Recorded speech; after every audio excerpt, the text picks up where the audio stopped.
Փաշինյանը հայտարարեց, որ ապրիլի 1-ից թոշակները կբարձրացվեն մինչև 10,000 դրամով։ Ինչ եք կարծում, դա ինչ որ կերպ կապ ունի գալիք ընտրությունների հետ։ 10,000 դրամ ավելացնում է, 100,000 մտնում ես խանութ, պարկ ես մնում։ Դրա լավը որն է, ինչ հասկանանք։ Ռեալ բանկա չկա, ցավը տանեմ։ Լավ բան չկա քեսար ախպեր ջան։ Հարկը турք, ջրի փողը մի խոսքով ես իմ գյուղացու համար այդքան լավ բան չի, նա որ ապրում են էլի։ Երկու օր մեկ մտնում են խանութ ախպեր,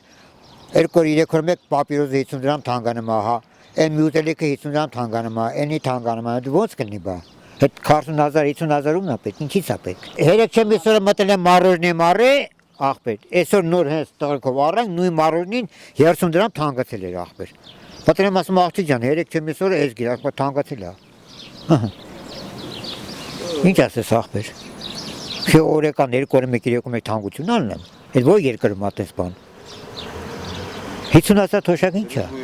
Բամբեյ։ Հələ ես մտածում, եթե հանգարց Նիկոլը անցավ, մեր թոշակները կտրելու ախպեր։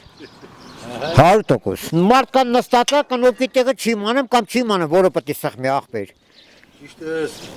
Ճիշտ եմ ասում, թե սխալ եմ ասում։ Այսինքն ձեռը դրած քնած ախպեր, ազգային ժողովում։ Հեռախոսներն են, մարա։ Հեռախոսն է, խաղում են, դու այդ պատկերատրումներից մի քիչ կրճատի տա թոշակառուներին։